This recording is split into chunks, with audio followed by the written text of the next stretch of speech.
After a long winter's nap, finally getting a chance to get out and play with the upgraded Sig P320.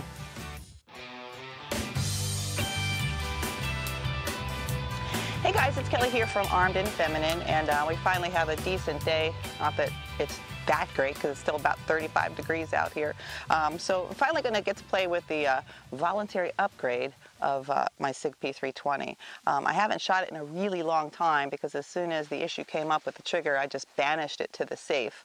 I didn't want any of my students having any possibility remotely having any chance of an accident happening, so it just got banished. So I actually have not picked this up except to turn it back in for the upgrade in, gosh, probably 5-6 months. So just going to see what kind of differences there were. So shooting it right away, I mean, it still feels great in my hand.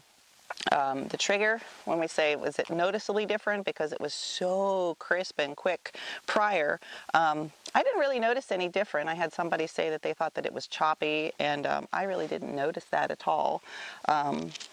You know, really nothing. I don't really feel any difference. When I talked to the SIG folks out at SHOT Show, they actually felt that it was improved from the last one. Well, I won't go that far to say it's improved, but I really think it's a negligible difference actually shooting this gun. And for those of you who said, you know, I didn't send back my subcompact when I was supposed to, I spoke to the guys at SIG about that at SHOT Show also, and even by an email communication, and they did say, yeah, those directions were really not clear to send back all exchanges, calibers, or caliber exchange. So I didn't do that incorrectly. You were not incorrect in calling me on it. It was just too vague. So either way, we've got the gun back. It's functional for both size guns at this point. So just going to play around and have some fun. I will say the only negligible difference too that we note is that prior, we used to be able to just have a reset with this for dry fire, and that is no longer present. We actually have to rack the gun every single time to get some dry fire practice out of it. So that gives me a little bit of a sad face because it was really fun and quick to instruct with that to get people to understand the reset. So now we can't do it. So just going to shoot a little more here.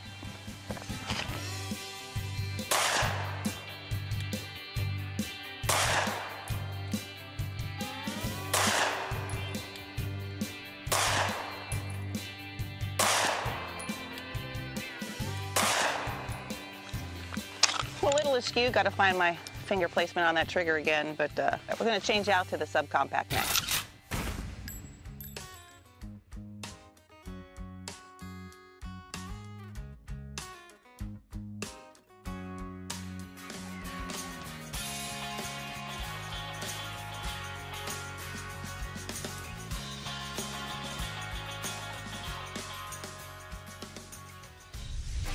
All right, so we got subcompact back together, and not too much of time, a little bit dirty. So let's see how this one feels. And it functioned well with a dry fire back at the table, so at least we had that going for us. So I got that going, which is nice.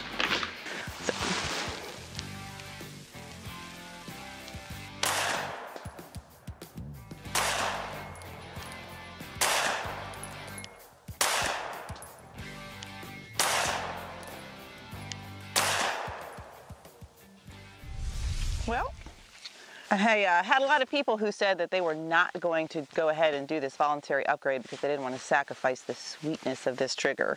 Well, quite honestly, I'm not finding any difference from the previous trigger that was there. So in the interest of safety, at least for me and for my students, I think it was the best choice. So let's head on out to the target. Just want to soak in a little bit of sunshine while we have it.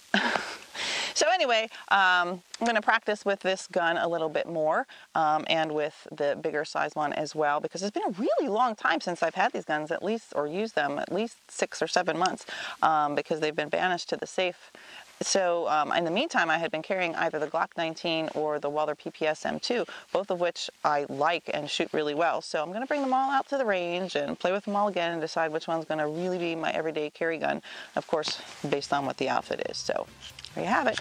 I'm Kelly from Armed and Feminine. If you want to see any more of our videos, you can click here. And don't forget to subscribe also. Or check out some of the good stuff from our friends Buffalo Outdoors here and Concealed Carry Girl there. Remember, it's your life.